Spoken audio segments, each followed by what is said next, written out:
Sejam todos bem-vindos ao ZeniCast, o podcast da Zona Norte paulistana.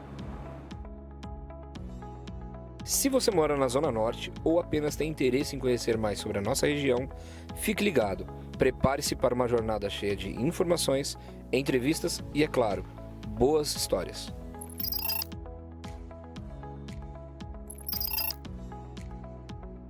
Em todas as entrevistas, abordamos assuntos relevantes, com momentos emocionantes e muitas ideias de melhorias para a nossa querida região.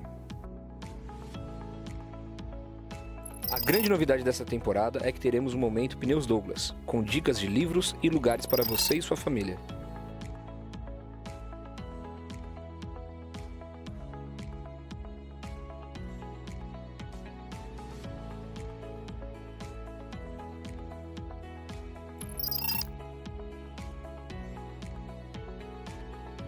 Não se esqueça de nos seguir nas redes sociais e compartilhar com todos seus amigos e familiares. ZeniCast nas melhores plataformas digitais, pode ter certeza. Vamos juntos construir uma comunidade forte, em torno do que há de melhor para a Zona Norte de São Paulo.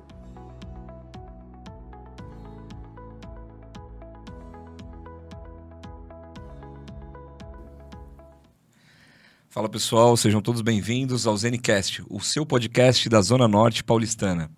Estou muito feliz e honrado por estar aqui com vocês mais um ano, nossa primeira entrevista de 2026, aqui nos estúdios Hiper Show. Agradecer a todos dos bastidores aqui, o Éder, o Japa, todos que fazem esse programa acontecer, esse episódio acontecer. Estamos já indo para o 4º ano agora. Acredito que é isso, 4º ano de podcast, muitos entrevistados, muitos convidados, amigos que viraram amigos e, obviamente, sempre com muitos conteúdos, assuntos interessantíssimos. É sempre um aprendizado com os nossos convidados aqui. Eu saio daqui rico de conhecimento, porque realmente a Zona Norte ela tem os seus filhos aí que vieram para a Zona Norte, outros que nasceram na Zona Norte, mas que amam essa nossa região. Antes de mais nada, eu quero aqui agradecer ao pessoal dos bastidores, como eu falei, do Hiper Show, né, do estúdio, mas também citar algumas coisas que vêm acontecendo na nossa região. E está chegando mais uma edição do Roleman Fest, né? É a 6ª edição? 6ª? 7ª edição. Eu não gosto muito do número 7, mas tá bom. 7ª edição do Roleman Fest, 17 de maio. Se vocês quiserem saber mais informações, acesse o Instagram Moleque de Rua. Fala ali também com o Alexandre Koga, que nós temos aí algumas reuniões em breve para falar de patrocinador, de parceiros, para fazer um grande evento. Já teve evento com 15 mil pessoas. O ano passado tivemos Mamonas Assassinas aí tocando também. Aqui na Avenida Dumont Vilares, não vou mais chamar de nova, Avenida Dumont Vilares. Então é isso, Roleman Fest. Deixar o cartaz aqui, tá bom? Deixar o cartaz aqui para vocês, que este ano eu estou muito feliz, né? Porque a nossa amiga Verô, da Encantivero, fez um personagem ali para o Roleman Fest, com atenção na inclusão. É um amputado, um menino amputado ali, e temos certeza que nós vamos descer e fazer um grande dia. Também agradecer ao Clube Espéria, que recebeu a Libertadores da América de futebol para amputados, agora em fevereiro, do dia 2 ao dia 8 de fevereiro. Foi uma grande festa, o Clube Espéria foi vice-campeão, o Ourinhos foi campeão da competição. Tivemos 9 equipes, então agradecer a todos da estrutura do Espéria, dos seus diretores, em principal o seu presidente Oswaldo Arvati Frajola, nosso querido amigo Frajola, que nos abraçou, porque tem ali a causa da inclusão, o esporte para pessoa com deficiência já no DNA do Clube Espéria. Então agradecer a todos, inclusive aqueles que compareceram, tá bom? Para prestigiar, que é isso, juntos realmente nós somos mais fortes. E acredito que de informações são essas. Vou aqui já caminhar para a apresentação do nosso convidado. Professor, nós estamos aqui hoje, pessoal, com uma felicidade imensa, o pessoal do bastidor aqui da nossa equipe técnica me chamando para fazer alguns ajustes. Nós estamos aqui com uma baita felicidade, porque já tinha várias pessoas indicando o nosso convidado para estar aqui conosco.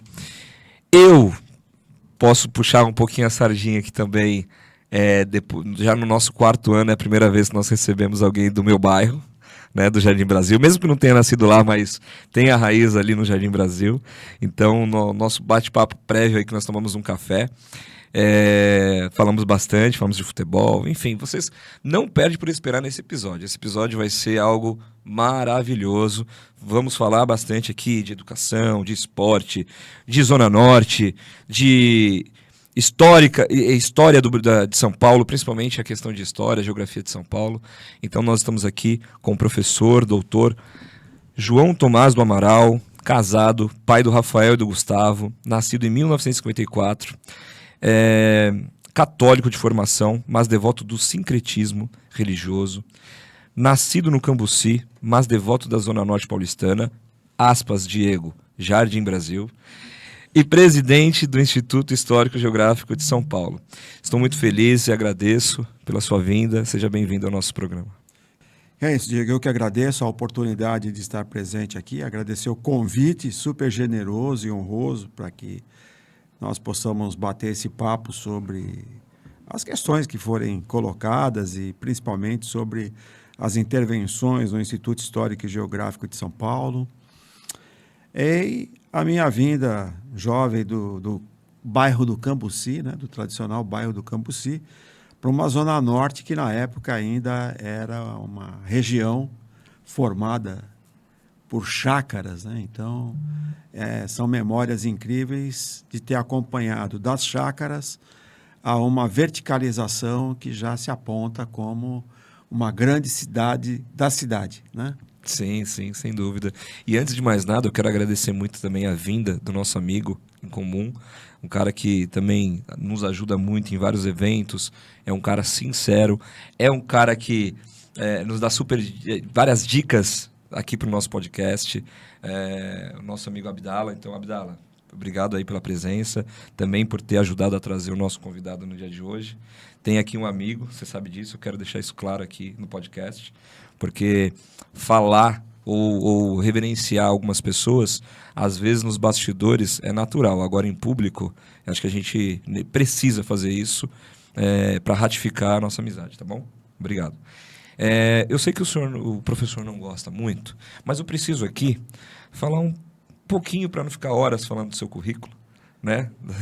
Mas eu preciso aqui, só para contextualizar, o professor é formado em engenharia, como engenheiro civil na Universidade de Mogi das Cruzes, a UMC, graduado em pedagogia pela Uninove, graduado em ciências da literatura plena em matemática pela Universidade UMC, mestre em matemática pela mesma universidade e doutor em educação, matemática e ciências pela USP, autor de livros e organizador de diversos eventos. Isto é sim um currículo recheado e de fato é. O senhor é história viva. Olha, eu vou, como nós comentamos no nosso almoço, quer dizer, a minha trajetória acadêmica ela foi consequência das oportunidades que foram aparecendo e que de uma maneira ou de outra eu fui abraçando. Então, não foi uma coisa intencional, foi uma questão acidental pelas próprias circunstâncias que as oportunidades de trabalho foram me oferecendo. E digo que isso me abriu a oportunidade de fazer muitos amigos. Eu costumo dizer que passar pelo magistério logo cedo, num dos convites iniciais para trabalhar como assistente na universidade, na área de matemática, com um dos professores que foi meu professor e padrinho de casamento, foi uma oportunidade muito grande que me fez constituir um pensamento que é o seguinte, que o magistério não é só a arte de ensinar, mas é, acima de tudo, a arte de fazer amigos. Então, eu tenho alunos hoje da universidade, do ensino médio, do ensino fundamental, da educação básica, do ensino supletivo, que nós caminhamos juntos até hoje. Então, eu participo de grupo de WhatsApp de alunos da engenharia que tem mais de 35 anos de formado. Caramba. Então, e quando o pessoal precisa de alguma atividade que eu possa ajudar, eu estou à disposição. E quando eu preciso, todos eles também estão à disposição. Então, é isso. Então, é a arte de fazer amigos. Muito legal. E tem pessoas que falam que o conhecimento liberta. Então, por intermédio do seu currículo, do conhecimento, da leitura, o professor é adepto dessa frase, que o conhecimento realmente liberta? Eu vou dizer que é o seguinte, o conhecimento, de fato, ele é libertador, mas também existem circunstâncias que demonstram que o conhecimento excessivo, às vezes, faz também gerar um certo sofrimento. No meu trabalho de pesquisa, principalmente na área do doutorado, eu pesquisei uma importante personalidade portuguesa que atuou muito dentro da ditadura do Salazar. Existem jornais em Portugal que dizem o seguinte: a parte mais bonita de Portugal é os 75%, 80% de analfabetos, porque eles não sofrem. Você vive o impacto cotidiano. E o conhecimento, quando te leva a essa reflexão e você vê e você sente que as coisas emperram em certas questões, também gera um sentimento contrário, né? Não de negativo, mas Sim. de que você, às vezes, quer fazer com que a coisa aconteça e ela, de fato, tenha os seus obstáculos naturais. Essa minha personalidade de pesquisa sofreu muito, porque ele faleceu com 48 anos de idade.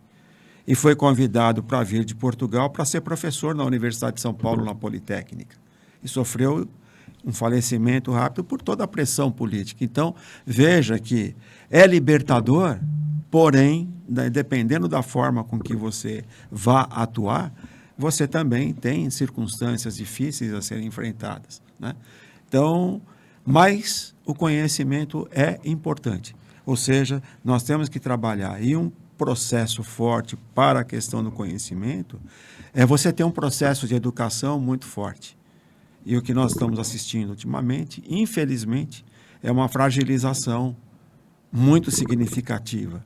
E isso enfraquece questões que envolvem a tão decantada soberania nacional. Então, a gente fala de uma prática, mas não exerce essa prática. Perfeito. É como se você tivesse convivendo com a mentira como algo que você conta, mas não aconteceu. Entendeu? Então, não é uma mentira, é algo que não aconteceu. Então, o Brasil vive essa contradição. Perfeito, professor, perfeito. Na sua infância, por exemplo, o acesso à educação, como que era, as matérias na sua infância? Porque eu escuto muito, eu não tive, mas educação cívica, por exemplo, entre outras. Mas como que era? O professor sempre foi estudioso? Era o aluno da primeira fileira? Ou era do fundão? Como que era? Professor? É o seguinte, não sei se eu já nem me lembro mais se eu era da primeira fileira, né? Até porque eu era mais baixinho, né? Então tinha que ficar na primeira fileira. Na verdade, assim, a questão que envolve o ensino que nós tínhamos, na década de 60, 1960, 1970, tinha um outro ritmo, né? E eu tive a oportunidade de passar como aluno por várias legislações de caráter nacional, né? A 4.024, a 5.692, né, legislações federais, a 9394 de 96, que é a atual, com as suas várias mudanças.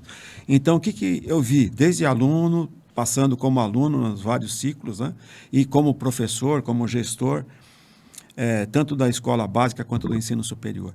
Foi uma prática muito de mudança de papéis e praticamente a sala de aula ficou cada vez pior. Então, essa é uma verdade. Então, hoje o que nós temos é uma mudança, nós temos avaliações de mais e resoluções de menos. Então, passar por aquele banco escolar, por exemplo, eu me lembro de uma situação, né? Eu estudei no Gabriela Mistral, do Parque do Chaves, né? Do Parque do Chaves, e tem a feira do Parque do Chaves. A minha professora, a dona Ruth, ela morava encostada com o Gabriela Mistral e se passava o almoço para ela pelo muro da escola, né? E numa das feiras do Parque do Chaves, a dona Ruth encontra a minha mãe e eu. E ela começou a falar que eu não estava estudando direito, inclusive matemática, né? Olha. E aí eu me lembro que eu me agarrei na saia da minha mãe e me escondia, que de tamanho era a vergonha. Hoje, você tem um confronto de um jovem, quer dizer, não vamos generalizar, mas existe uma grande quantidade de jovens de hoje que confrontam o professor. Imagina uma ação como a minha, né? Eu estava o quê? No 2º ano primário, A dona Ruth foi minha professora do 2º ano primário. E eu me escondi atrás, na feira do Edu Chaves, né? Que é de quinta-feira. De vergonha, né? Quer dizer, eu estava sim. passando um carão ali. Bom, aí eu comecei a estudar um pouco mais, né? Porque não estava bom de aritmética. Sim. Mas é óbvio, há uma variação bastante significativa. O Brasil passou por vários momentos, inclusive tem algumas questões modistas na área da educação, como temas transversais, né, que veio da Espanha. E certa feita, conversando com um amigo da Espanha, eu perguntei, e aí temas transversais na Espanha? Temas transversais na Espanha foi uma legislação que nem foi aplicada. E o Brasil virou um boom de aplicação de temas transversais. Não que seja importante, mas o que eu quero dizer é tentar copiar alguma coisa e não ter o caminho correto. Então, nós, em termos de Brasil, nós temos bons pedagogos, nós temos boas pessoas da área de educação e muitas vezes vamos tentar buscar um talento fora.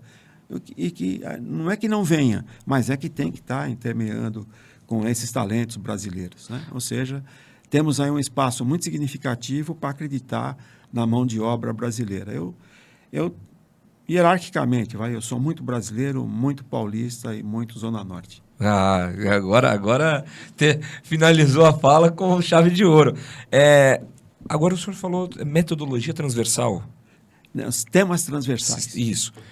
Para aquelas pessoas que estão nos assistindo, poderia explicar de uma maneira sintetizada? Um tema transversal é um tema que você pode aplicar vários componentes curriculares para construir esse trabalho. Então, por exemplo, eu pego um tema em que vai entrar matemática, vai entrar história, vai entrar ciências, vai entrar... né? É um tema que atravessa vários componentes curriculares. E aí você tem um trabalho conjunto. Perfeito. A USP Leste, ela trabalha muito nessa linha, em que, por exemplo, o aluno entra no primeiro ano de um curso, mas ele já começa a desenvolver trabalhos temáticos em cima de resolução de problemas, com um caminho abordando várias. E aí as matérias vão entrando, os componentes curriculares vão entrando, na medida em que o grupo precisa do apoio para construir o trabalho. Isso nasce, curiosamente, essa questão que envolve resolução de problemas, resolver um problema não é um matemático, é um problema social. Sim. Por exemplo, como dar vazão para a questão do lixo no Brás, ou em qualquer lugar, né? E assim vai. Então, entram Sim. vários temas.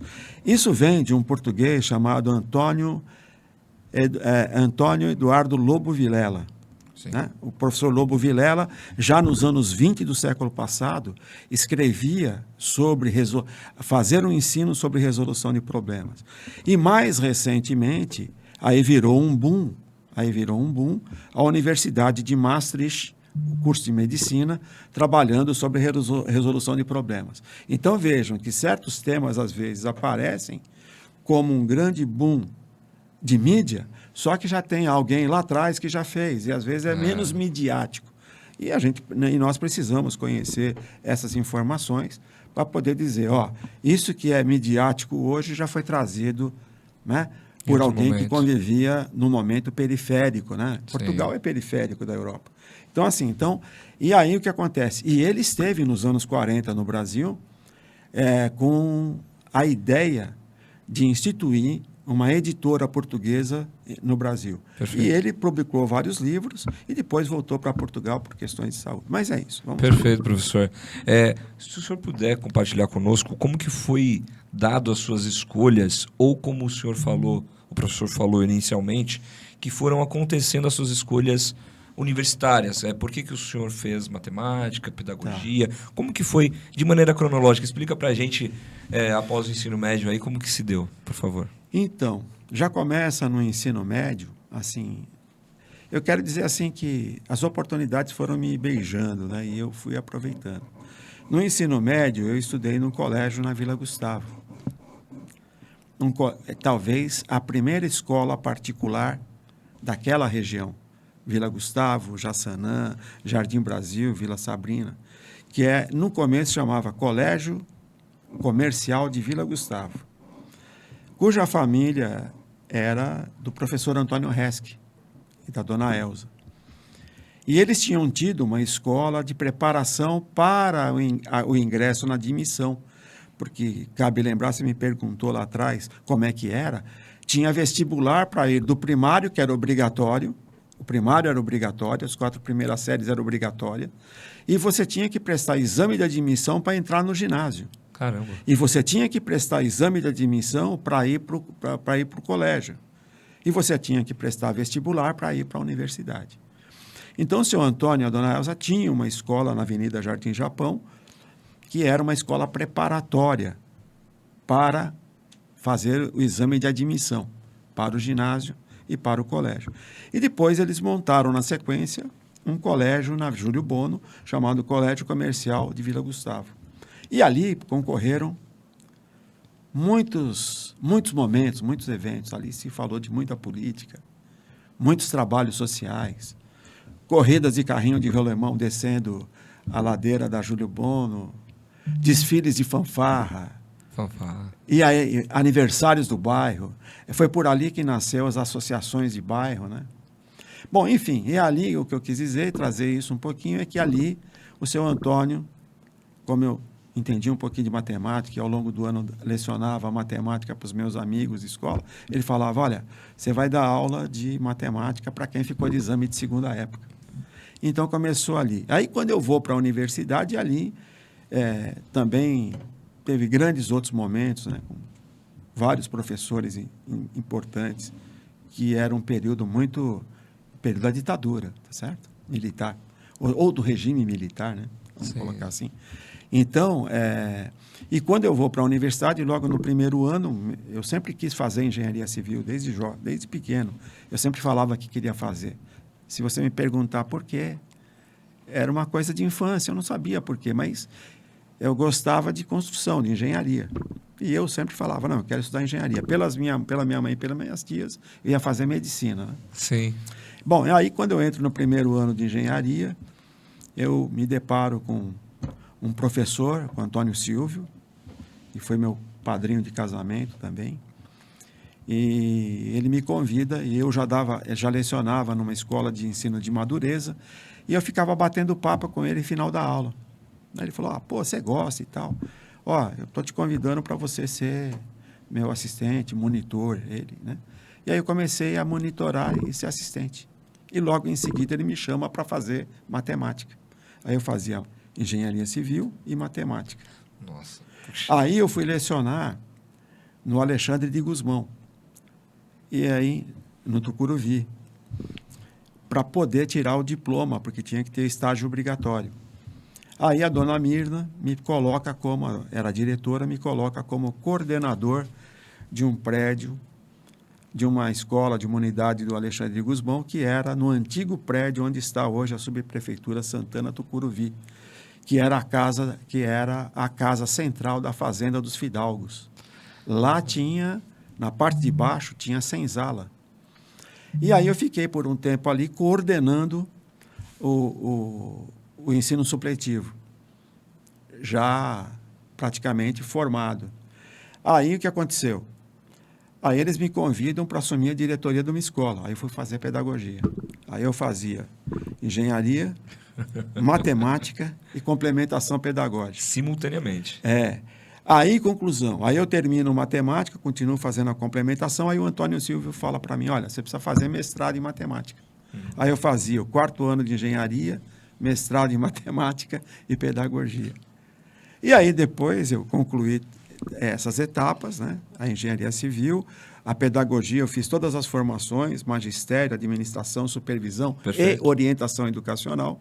E depois, mais maduro, eu fui concluir o doutorado na USP, né? Em ensino de matemática e ciência. Então foi assim. Então as circunstâncias foram me conduzindo. E eu fui a cada convite abraçando. Então era complicado eu conciliar a minha vida jovem, né? Porque isso tudo... eu fui ser assistente na universidade de 20 para 21 anos. E mesmo sendo aluno. Então, era uma coisa que eu dirigia a escola, lecionava, assistia a aula, trabalhava. E mais no final do curso de engenharia, eu estava lecionando na engenharia, coordenando 7, 8 obras em Campo Limpo Paulista, uma coisa incrível, grande, que eu fui assumir como coordenador antes de me formar. Sim. Quase fechando o último ano. e lecionando na universidade. Então, era uma loucura, né? Mas, assim, repetiria tudo novamente, talvez com mais empenho ainda. E como que era essa... porque existia um mundo paralelo, né? O mundo paralelo que eu digo assim, eu que não fui... Eu sempre gostei de matemática. E a sua parte social? Existe um mundo paralelo. Pô, os amigos indo jogar futebol, como que... Não tinha 24 horas o seu dia? Então, rapaz, olha, era uma coisa curiosa, porque eu tinha que conciliar tudo, e graças a Deus eu conciliei.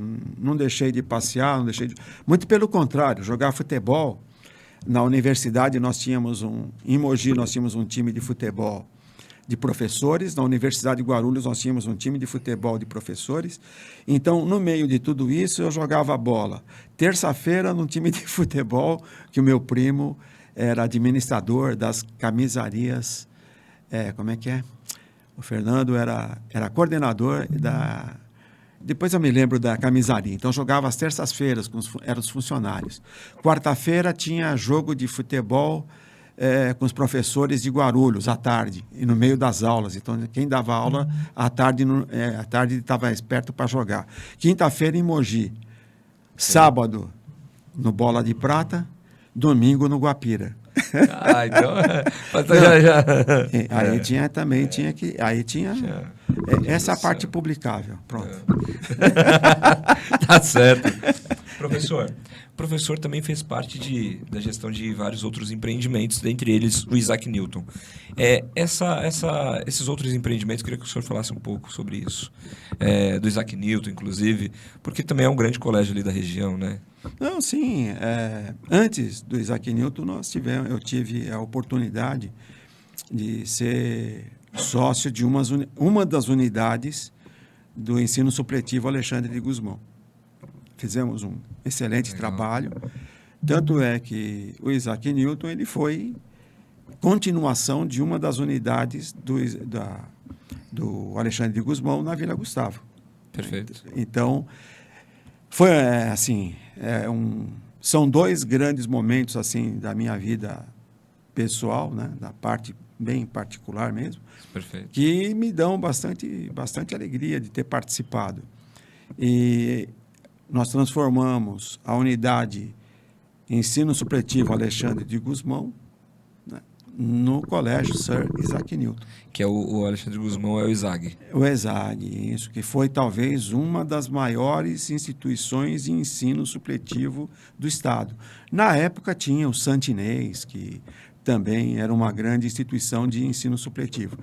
Mas, quando eu estava como um dos sócios de uma das unidades do Alexandre de Gusmão, eu sempre havia comentado com os meus parceiros, né, que era o Alexandre de Souza Melo e também, bom, agora está me fugindo o nome aqui, mas tudo bem. Então, eu sempre comentei com o Alexandre que era o seguinte, olha, a suplência vai atender todo o pessoal, essa massa que está aí, e nós precisamos entrar na parte do ensino regular.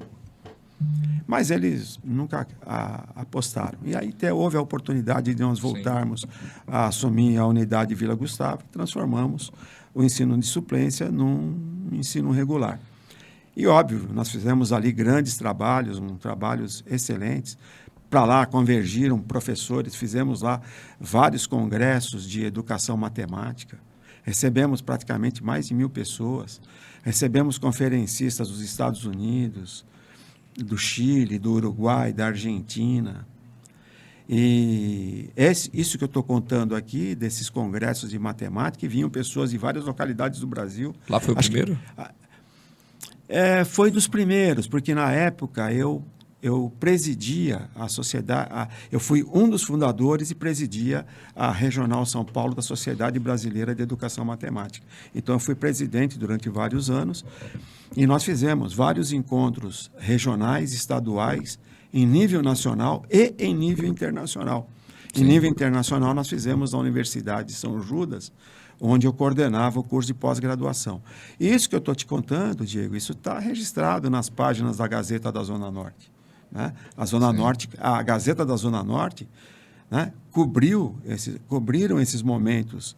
Então, veja que a Zona Norte já foi ponto de convergência Legal. de, por exemplo, vários pesquisadores. Por exemplo, o Arthur Powell era uma das maiores autoridades, ou ainda é uma das maiores autoridades, na utilização de caderno na escola. Porque a gente passou por um boom de apostilas e etc. e tal, né?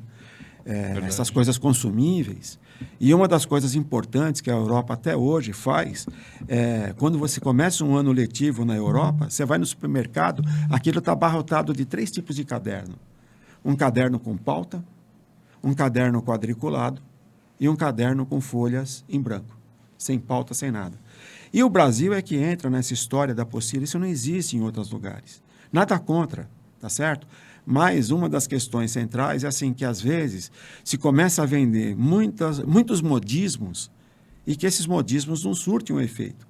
E o grande barato dessa história é que isso incute na cabeça das pessoas e as pessoas acabam achando que aquilo é a solução. E depois passa, vem como um furacão e vai embora como um cometa. É verdade. Entendeu? É verdade. Professor, agora um dos temas que foi muito falado nos bastidores é sobre o seu vasto conhecimento como historiador, como pesquisador da história de São Paulo. Queria que o professor falasse dessa questão histórica, né? Da fundação, das origens, principalmente da Zona Norte de São Paulo. Então, deixa eu te falar, o pessoal, às vezes, ao chegar lá no Instituto Histórico e Geográfico de São Paulo, é importante nós frisarmos. Por favor. Assim, o pessoal fala, olha, mas qual é a sua formação? Você é historiador? Na verdade, assim, a minha vida sempre foi muito ligada à engenharia, à matemática, né? E, claro, essa parte das ciências humanas, via pedagogia, toda vez que eu escrevia um trabalho ou apresentava um trabalho científico, eu sempre coloquei nas minhas publicações um pouco de história da ciência, que era para verificar, para você constatar que certos determinados temas não eram ali, já têm uma trajetória. Então, eu sempre gostei muito de história da ciência. Tanto é que uma das matérias que eu lecionei na matemática também foi história da matemática. E você vê, aí você percorre muitos caminhos. E essa questão da história, ela também esteve atrelada comigo, porque eu acabei sendo diretor do Departamento de História da Engenharia do Instituto de Engenharia de São Paulo, numa época em que eu fui conselheiro do Conselho Regional de Engenharia e Arquitetura. Hoje não tem arquitetura, mas agronomia. Eu participei, né, do conselho como conselheiro e como coordenador da Câmara de Civil. E nesse mesmo período eu estava atrelado à direção do Departamento de História da Engenharia do Instituto de Engenharia. Então, a questão da história, ela sempre me pegou pelo ponto de vista até das carreiras que eu desenvolvi. Claro. E aí, aí eu fui indicado para o Instituto Histórico, né? Tem um critério de chegada, e aí, então, assumi a presidência e, óbvio, aí você começa a ter muito mais contato com as questões que envolvem. Quanto à questão da história da cidade de São Paulo, o Instituto Histórico e Geográfico de São Paulo, ele é a primeira instituição a primeira organização, a primeira tentativa de organizar a sociedade civil paulista. Porque até então não se tinha uma organização da sociedade civil, você tinha uma organização governamental. Você tinha as estruturas de governo, sim, mas você não tinha as estruturas da sociedade civil. Tanto é que o Instituto ele só perde temporalidade para o Instituto dos Advogados de São Paulo, que é de 1874. E o Instituto é de 1894. Bom, nesse período, o que era a capital de São Paulo? A capital de São Paulo era o Triângulo Histórico, né? Tudo acontecia ali. E o que estava fora dali era rural. O que é Triângulo Histórico para nossa galera? O Triângulo Histórico ele é formado vamos dizer assim, Mosteiro de São Bento, o pátio do colégio, que está na mesma direção, né, na mesmo alinhamento da Catedral da Sé, Santuário de São Francisco, que fica ao lado da Faculdade de Direito da USP. Esse é o Triângulo Histórico. Perfeito. Sim. Tudo que acontecia fora da linha era rural. Lembrando que, por exemplo, o Morro de Santa Ifigênia eram chácaras de chá. Por isso que tem o quê? O viaduto do chá, que liga um morro ao outro. Sim. Tá certo? Você citou aí na abertura a questão do Espéria, o Clube Tietê. Tudo isso era zona rural. Né? Então, conclusão. Então, quando em 1958, quando eu mudo do Cambuci, porque eu nasci em 54 no Cambuci, né?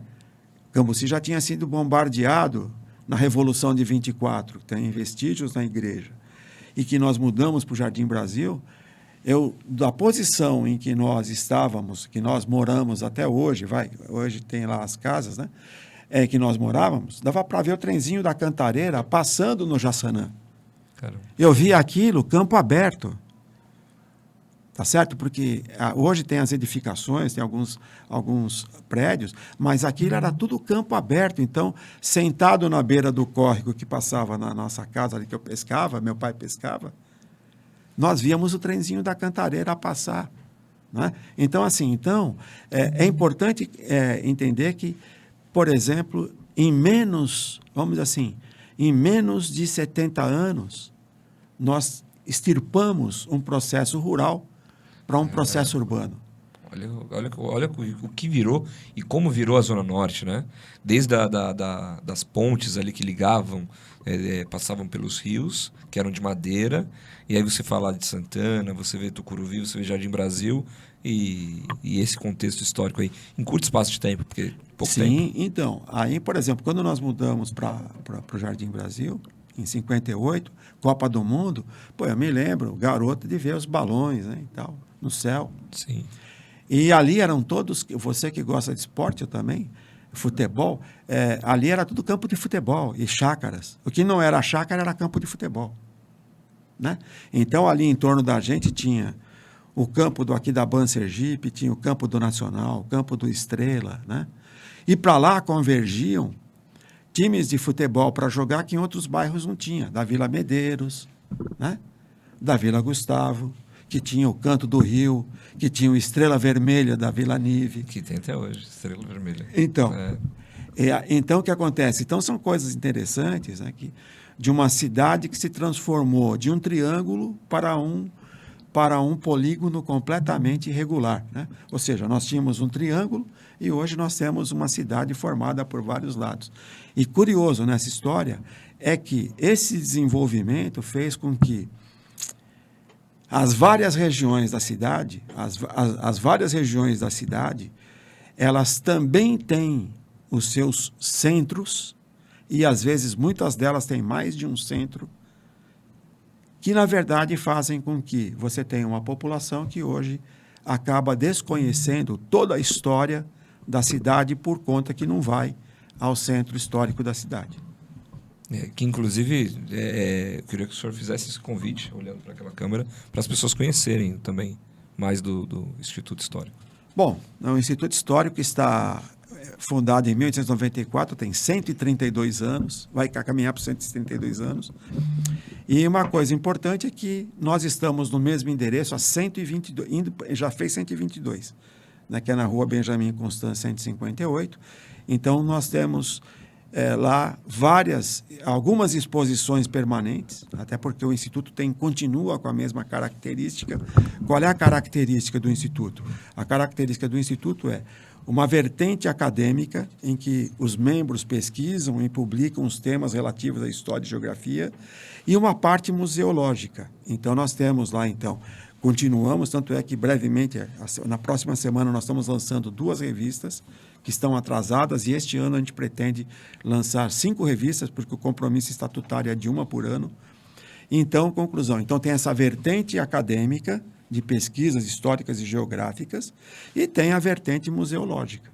Sim, entendeu? Perfeito. Então, conclusão. Então, está à disposição para todos os espectadores do podcast ZN aí, poder ir ao Instituto Histórico. Vai ser um prazer. Eu serei um desses, com certeza. Aliás, o nosso auditório é incrível. Incrível. Muito bonito. Faço questão de ir com a minha família para conhecer. Bom, você falou isso, deixa eu falar aqui, uma nota de rodapé. Existem personalidades incríveis relativas ao Instituto Histórico. Santos Dumont foi membro do Instituto em 1903, antes de voar em Paris.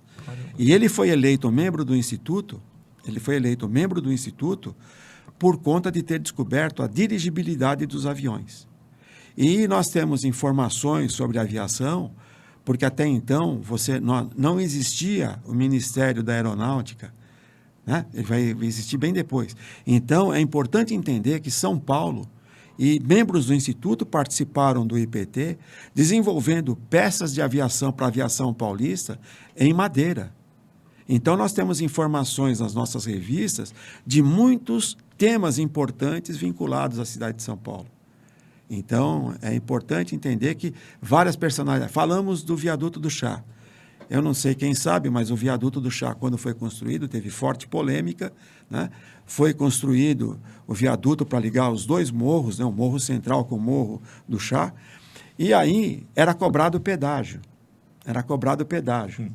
Então, era cobrado pedágio para atravessar. E aí o clamor popular exigia que esse pedágio fosse extirpado. E quem vai trabalhar nisso? Uma figura importante. Pedro Augusto Gomes Cardim, que é fundador do Instituto, um dos fundadores do Instituto Histórico e Geográfico de São Paulo, fundador, em 1904, do Conservatório Dramático e Musical da cidade, em 1909, um dos fundadores da Academia Paulista de Letras, e em 1925, um dos fundadores da Academia de Belas Artes de São Paulo, que vai chegar no que é hoje o Centro Universitário Belas Artes. Então, o Centro Universitário Belas Artes completou 101 anos. São instituições que partiram, né, do Instituto. Então, quando eu disse que até aquele momento a cidade só tinha organismos públicos, né, governamentais, é a partir do Instituto que a cidade e o Estado começa a criar novas instituições da sociedade civil. Se organiza no comércio, né, com a criação em 7 de dezembro de 1894, 37 dias depois, a Associação Comercial. Em fevereiro de 1895, vai criar a Sociedade de Cirurgia e Medicina e Cirurgia de São Paulo, cujo primeiro presidente é o Pereira Barreto, dono de terras da freguesia do Ó, que tinha produção de uva, produção de vinho, né? E vai por aí afora. Então, não só, mas também a partir do Instituto Histórico, com membros do Instituto, a cidade começa a se institucionalizar na cultura, nas artes, no esporte, para todos os lados. Hoje nós temos uma pulverização de instituições. Sim. Mas a célula máter de tudo isso, da organização da sociedade civil, o elemento inspirador é o Instituto Histórico, que eu tenho a honra e a responsabilidade de presidir, um jovem de 132 anos.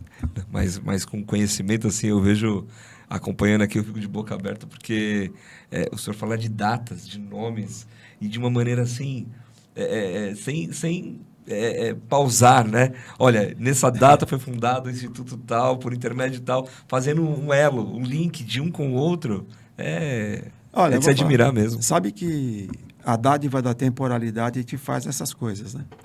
Ou seja, ficar velho tem essas coisas. Eu vou dizer, hoje eu vivo uma das fases, talvez assim, dentro de todas as fases muito importantes da minha vida, não descarto nenhuma. Sim. Né? Até porque eu posso dizer, afirmar categoricamente que a vida é um privilégio. Eu fui privilegiado em nascer numa família em que os pais se amavam muito. Tive e tenho muitos conhecidos e muitos amigos, e esta é uma das fases talvez mais bonitas assim da minha vida pessoal e profissional. Que legal. Até pelo todo, né? Sim, sim. Pelas pessoas que eu conheço, pelas oportunidades que eu tenho tido de conviver com várias pessoas. Então, assim, é uma das fases mais gostosas.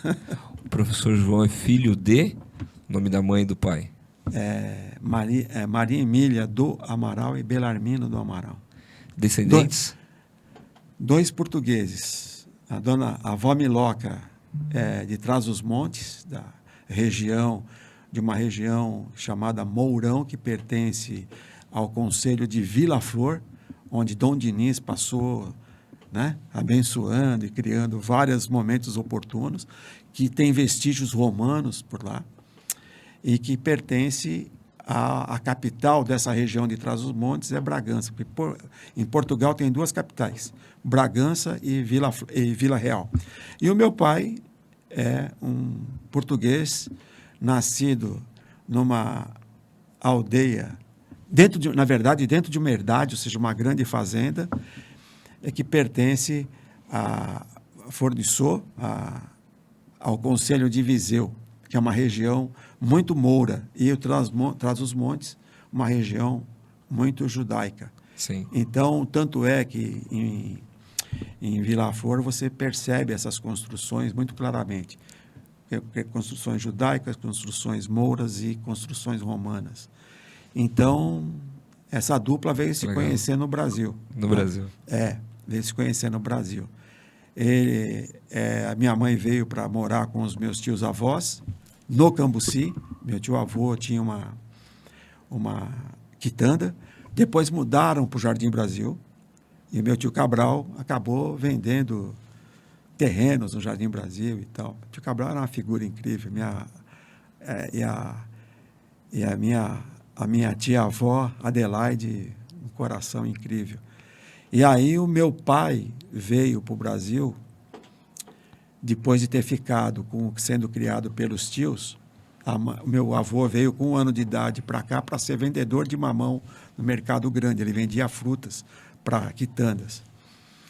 E a minha avó, pai do meu pai, vem para encontrar o meu avô, deixando o meu pai em Portugal com 3 anos. E o meu pai vem para o Brasil reencontrar os pais com 25 anos de idade. Caramba, olha isso. E aí meu pai e minha mãe se conheceram, meu tio-avô, junto com meu primo Fernando, que jogou muita bola, né? Muito bom de bola. Fernando, incrível. E eles iam comprar as frutas para vender na quitanda, lá no Cambuci, no Empório, no Cambuci, perto da igreja, que foi bombardeada em 24. E aí, então, a minha mãe troca olhares com meu pai, e entre esse primeiro olhar e o casamento foram 3 meses.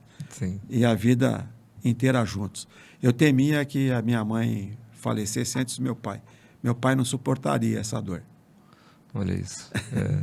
E dá para ver na sua fala a emoção de saber do amor dos dois, né? Do quanto sempre representaram para você. E representam, obviamente. Claro, claro. E aí, certo momento da minha vida, eu cheguei para o meu pai e falei, pai, vamos sair do Jardim Brasil, né?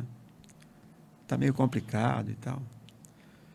Ele falou, aí ele e a minha mãe falaram assim, sai você. Tudo que nós passamos de bom e de ruim está aqui. Já sou fã dos dois.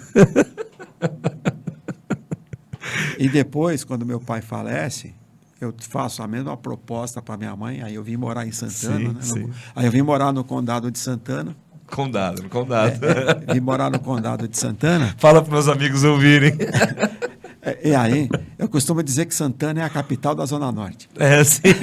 Aí é o seguinte, aí eu vim para Santana e comprei um apartamento para que a minha mãe também viesse, por conta de todas as questões que envolvia a saúde dela. Aí, quando eu falo, mãe, comprei o apartamento, tem um quarto para a senhora. Vai você. Tudo que eu passei de bom e de ruim está aqui.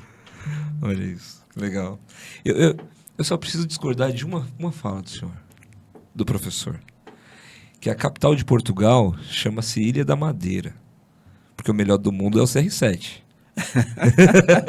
Há controvérsias. Mas a seguinte... Não, mas tudo bem. Brincadeira. Não, brincadeira, claro. de Mas a Ilha da Madeira, assim, eu já estive lá, né, trabalhando na universidade, também nos Açores. Né? Essa questão toda da vida acadêmica me fez caminhar por vários lugares. Né? Então, Chile, Uruguai, Argentina, Estados Unidos, Alemanha, Portugal. E Portugal, tanto o Portugal continente quanto o Portugal das ilhas, né? Tanto dos Açores quanto da Madeira. Assim, são lugares lindos, né? Muito bonitos, muito bonitos.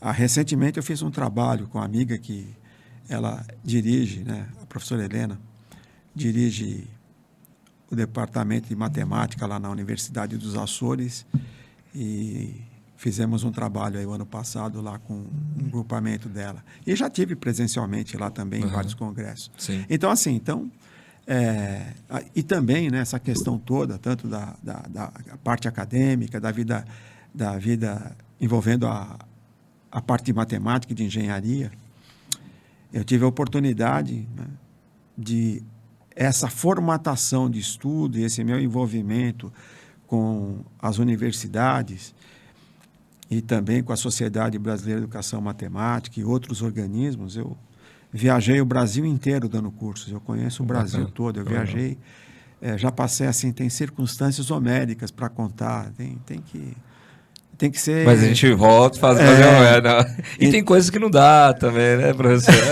Entendeu? Então, assim, todo esse trabalho, essa questão toda, também foi muito prazeroso. Sim. Claro, tem um lado às vezes difícil, né? Claro, que você tem que deixar a família e tal, mas a família sempre compreendeu. Então, assim, é uma forma de agradecer, e eu sempre que falo, eu sempre digo, né, para os meus filhos, né, a oportunidade que tive, né, e às vezes deixá-los por um tempo, claro, nada muito complicado, um dia, 2, uma semana, mas mas isso cria um hiato, né? Mas assim, realmente é uma dádiva poder ter passado por tudo isso e ter tido essa oportunidade, né? Sim. E de conhecer o Brasil inteiro, né? Então, trabalhando na questão de formação de professores, na área de engenharia, né? Teve um período que eu coordenei a Comissão de Segurança do Estado de São Paulo, entre o Conselho de Engenharia e o Corpo de Bombeiros. Nós tivemos um problema seríssimo, né? Vários problemas sérios na área, e eu coordenei, e aí todo o trabalho que nós desenvolvemos com o Conselho de Engenharia, né?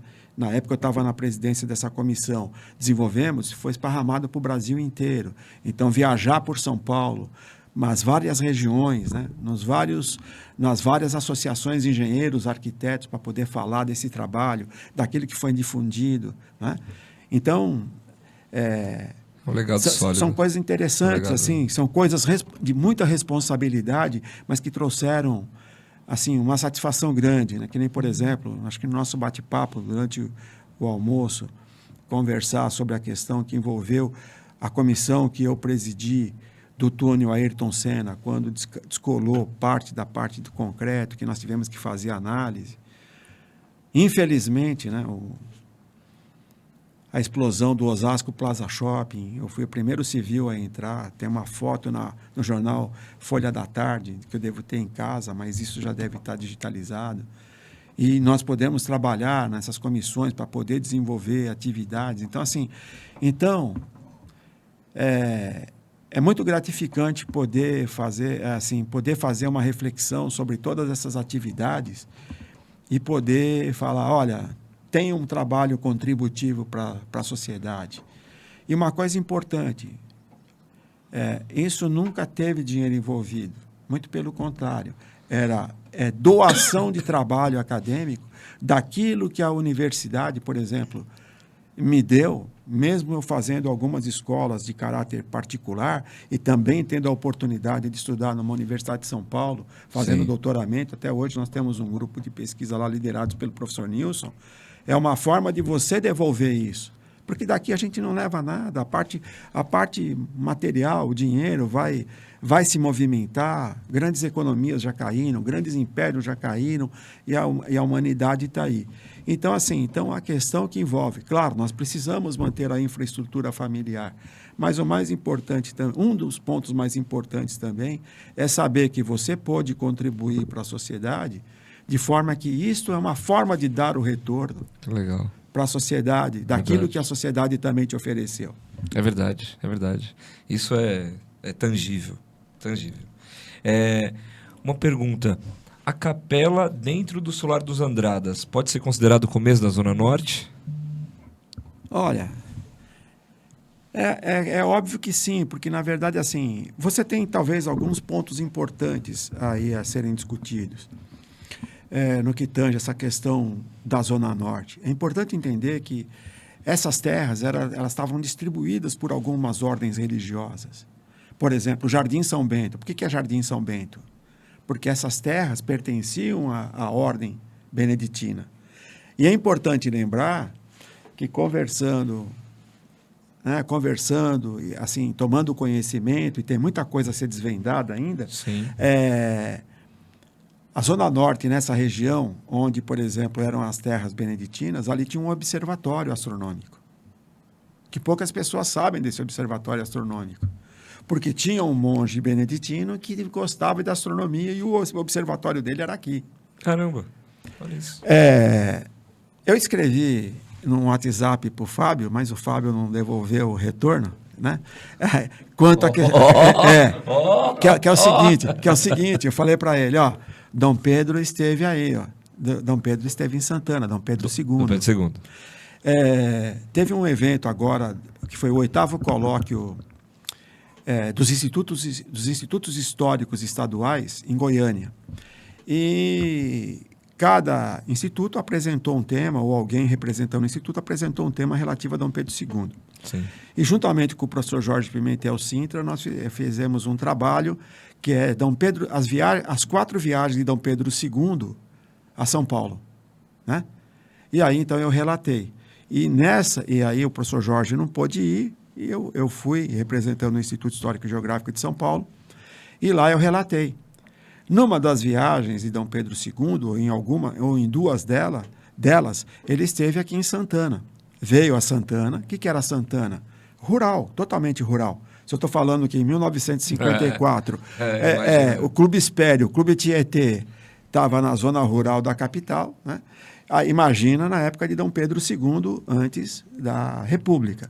Então, pelo menos uma ou 2 das viagens, ele vem a Santana e volta e passa no Convento da Luz, ali, né, onde está hoje, em frente à FATEC, que antes era a Escola Politécnica de São Paulo, né, criada por lei em 1892 e cuja primeira aula vai acontecer em fevereiro de 1893.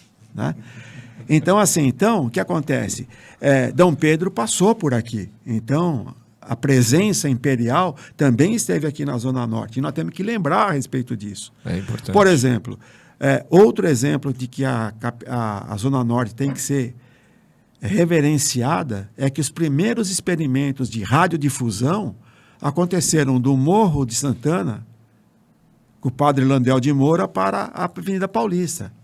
Então, a criação do rádio, embora Marconi tenha tido a patente, mas as experiências de Landel de Moura, né, padre gaúcho, partiu daqui de São Paulo. Então, a história do rádio passa pela Zona Norte.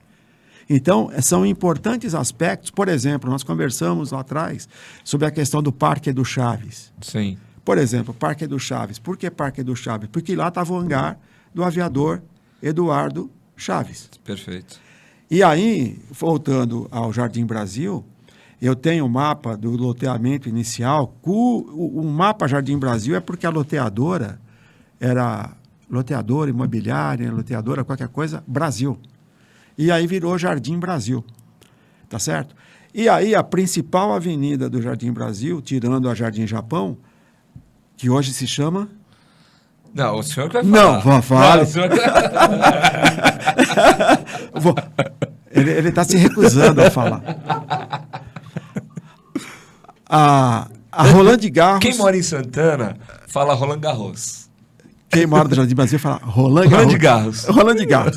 Então, que é uma homenagem ao aviador francês, tá certo? Sim. Que infelizmente poucas pessoas da região às vezes identificam. Só que aquela avenida, ela se chamava Avenida Aeródromo, ou seja, pista de pouso. Por quê? Porque ia desembocar lá no Jair do Chaves. Então, essas histórias que nos vinculam à região norte, e lembrando que é Edu Chaves que vai fazer o primeiro voo São Paulo-Rio de Janeiro. Né? Então, conclusão. Então, é importante levantar que aqui tem muitas histórias. Tudo aquilo que se passou, por exemplo, na Revolução de 24, em que os soldados paulistas vão enfrentar os soldados de Minas Gerais, na Cantareira, né? Passando pelo Tremembé. Sim. Horto Florestal, que é um momento importante e que tem ali uma homenagem a um dos membros importantes do Instituto, o Lofgren, né? E uma coisa legal que tem relativa à Zona Norte, nós fizemos um levantamento, eu e o Fábio Siqueira, quando nós fizemos um evento lá sobre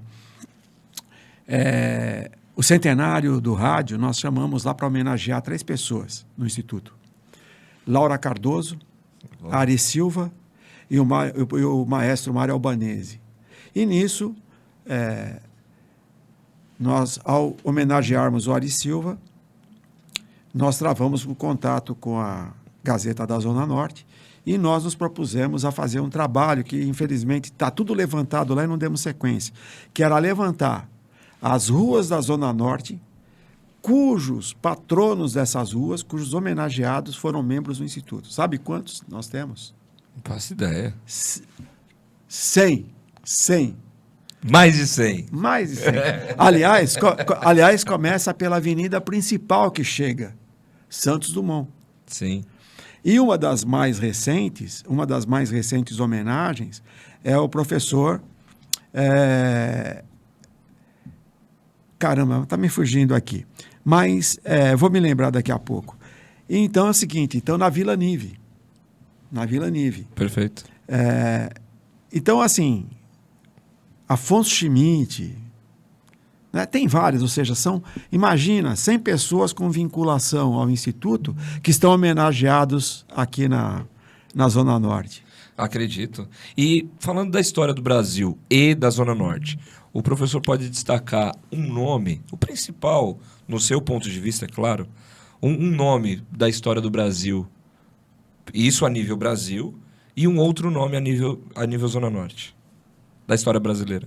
Da história brasileira, poxa vida, escolher um. Olha, é um trabalho hercúleo, eu teria que fazer essa tarefa de casa em casa, né? Eu lembrei da rua, a rua José Herculano Pires, na Vila Nive. Sim. E uma coisa importante, você que é da Zona Norte, sabe por que o bairro chama-se Vila Nive? Não. Então, Vila Nive, porque o loteamento foi feito por 2 italianos, um chamado Nicola e outro chamado Vittorio. Aí ficou Nive. Se pegar todos os moradores da Vila Nive, não sabem. Olha lá, o Abdala também não sabe. Sabia? Olha lá, entendeu? Então, assim, são coisas interessantes que vão dando esse aspecto. Olha, tem várias personalidades importantes, poxa vida, né? Na região aqui da Zona Norte, assim, também, sei lá, tem muito... Na história da região, né? Que foram desbravadores aí, talvez. Até porque você tem que olhar, assim, o olhar sobre que momento da história você está olhando, perfeito, sobre que segmento, né? Eu acho que nós temos uma pleiade de pessoas importantes. Por exemplo, no Instituto Histórico nós temos uma pessoa importante que repousa suas cinzas lá. Não sei se vocês sabiam, mas na Biblioteca Central do Instituto repousam as cinzas de Alexandre de Gusmão, cujo irmão Bartolomeu de Gusmão está sepultado na cripta da Catedral da Sé. E esse evento de trazer as cinzas, como de outros grandes e importantes membros da família real que o Instituto participou, foi um evento marcante, tanto para o governo brasileiro quanto para o governo português, via as embaixadas, uma sessão solene com uma missa importantíssima na catedral e o translado. E agora nós estamos tentando transladá-lo para ficar junto com o irmão na cripta. Entendeu? Sim, sim. Poxa, aí é... Olha, por que eu estou citando Alexandre de Gusmão? Pela importância que ele tem na criação de uma diplomacia luso-brasileira. Tanto é que é ele que é o patrono, sim, da diplomacia do Brasil. Perfeito, perfeito.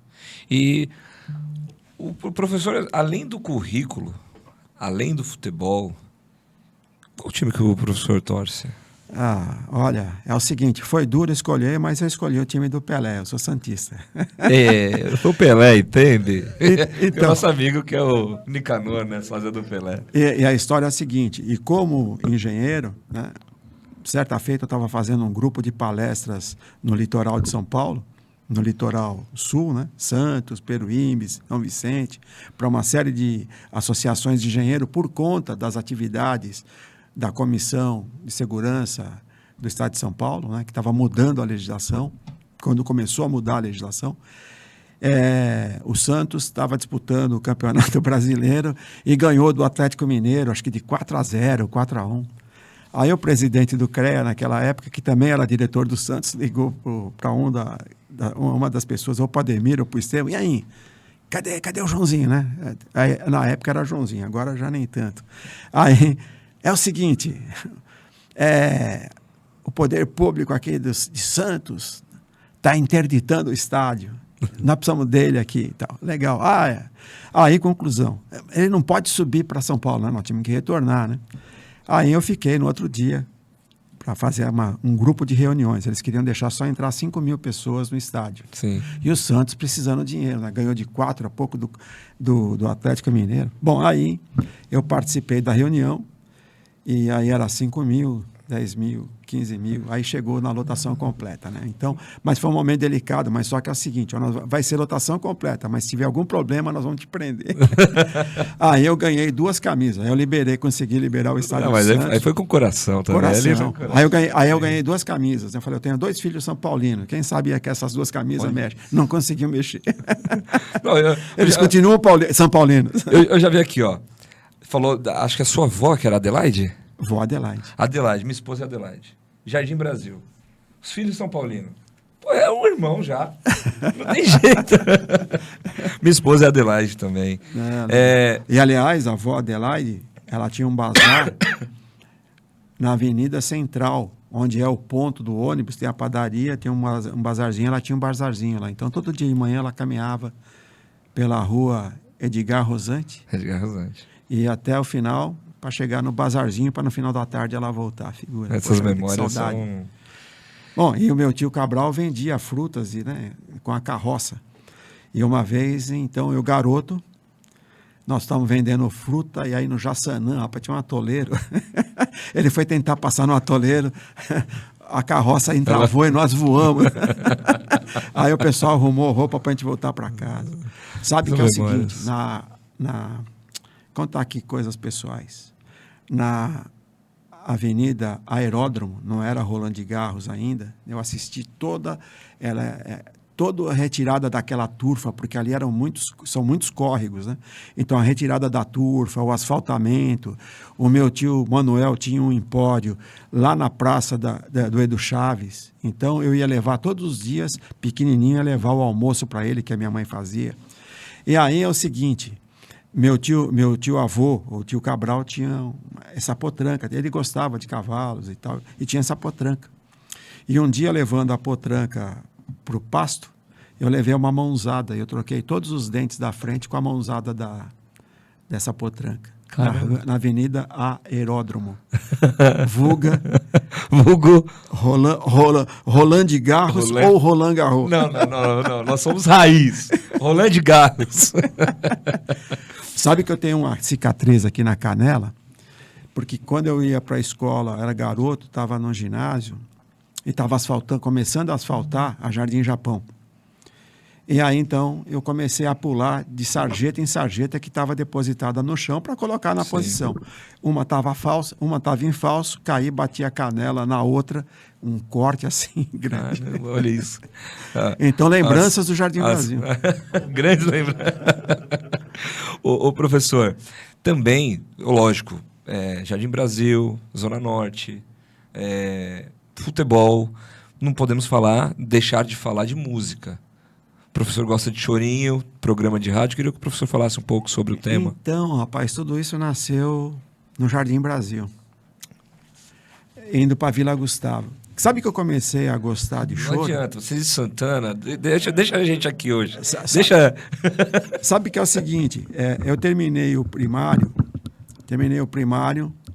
fiz uma parte no colégio, na Gabriela Mistral, depois uma outra parte no segundo grupo escolar do Jardim Brasil, porque o primeiro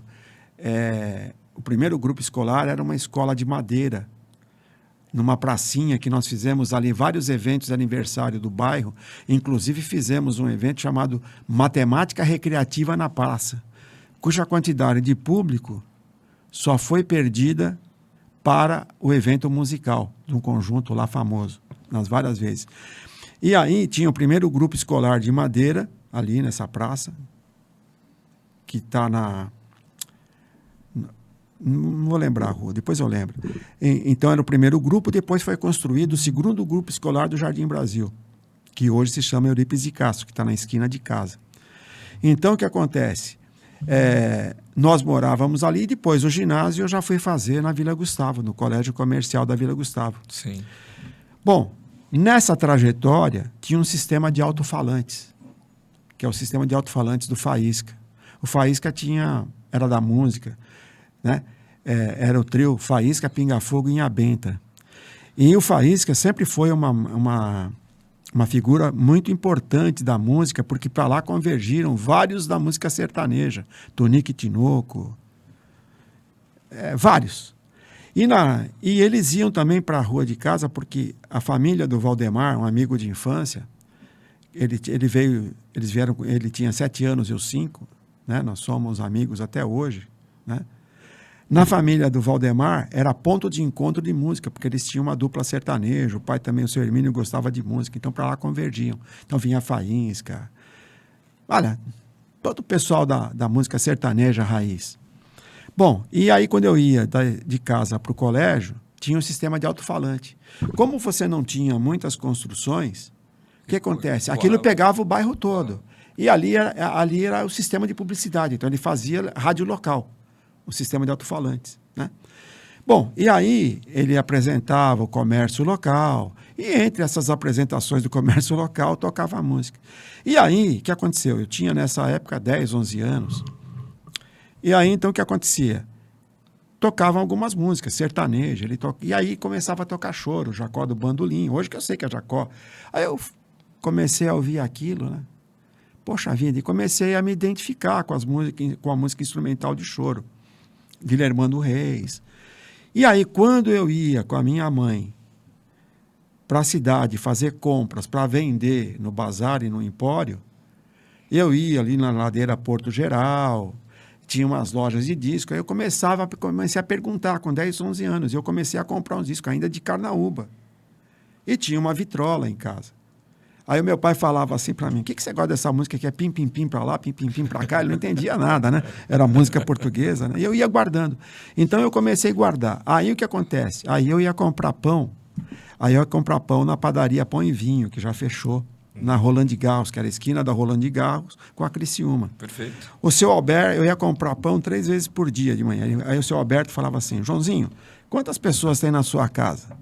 Porque eu ia comprar pão de manhã, no almoço e na janta. Todo mundo era pãozeiro.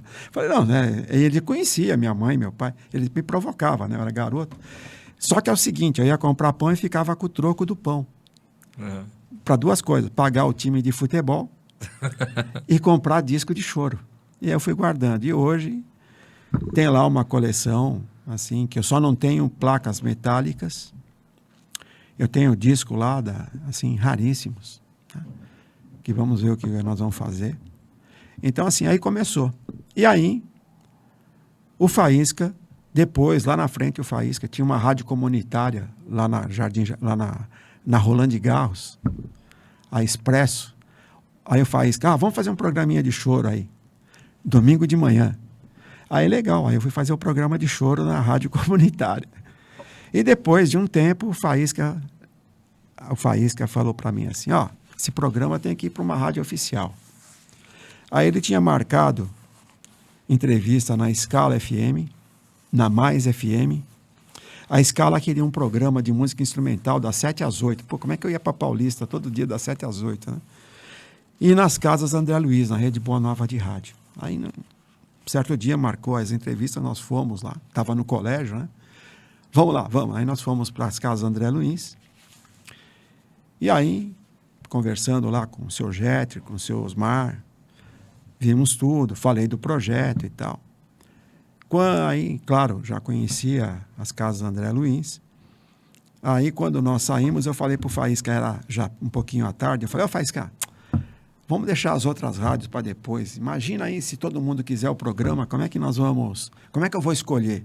Né? Mas eu estava querendo correr, porque, naquela época, os estúdios, os transmissores tudo grande, né, meu? Antena parabólica, né? Pá.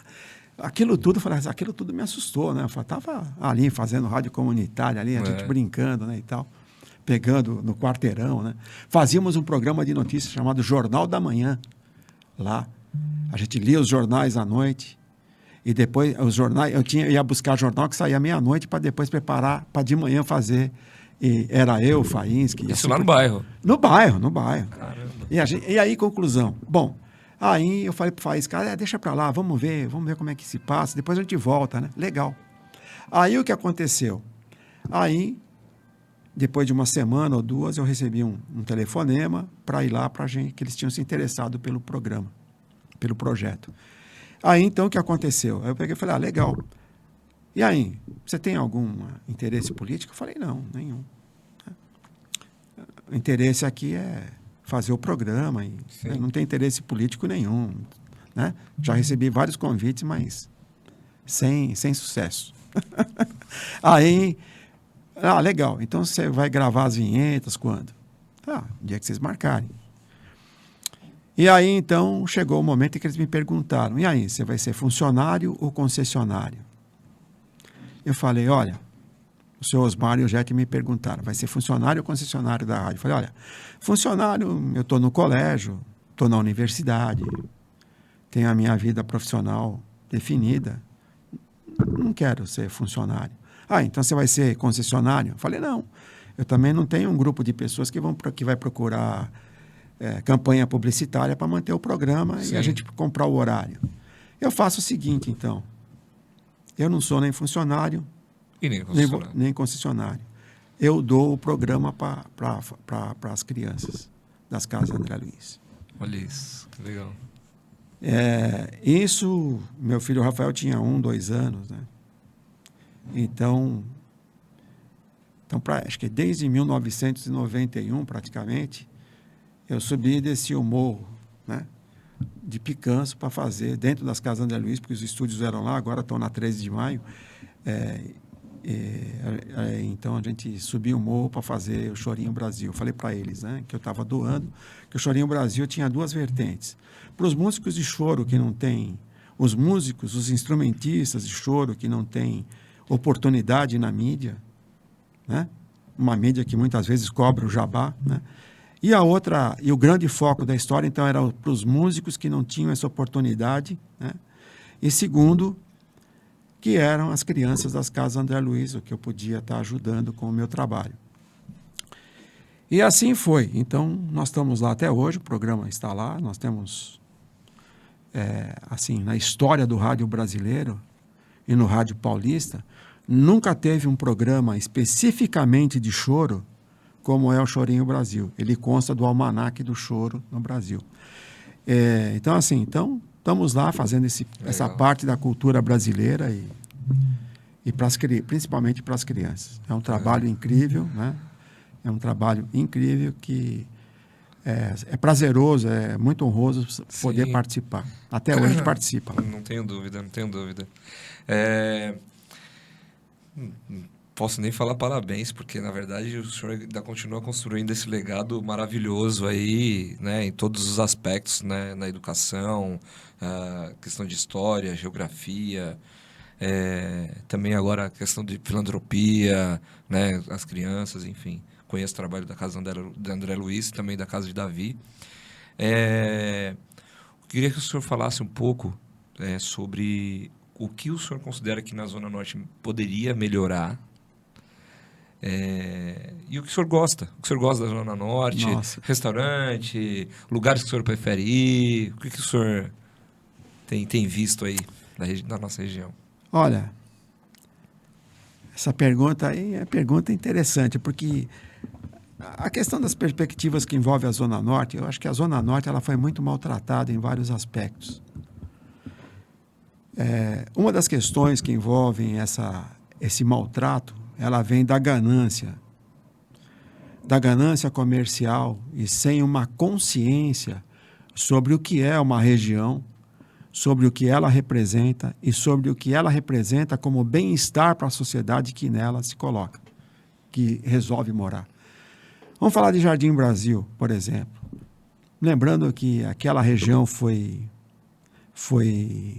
loteada com uma concepção de que a Zona Norte toda e outras regiões da cidade eram chácaras, só que ali eram chácaras menores, de 500 metros e 1.000 metros quadrados, cuja ganância criou, eu duvido, eu não sei, eu não fiz esse levantamento, mas eu duvido que, ou seja, quantos bairros da cidade de São Paulo tenham tantas vielas quanto tem o Jardim Brasil.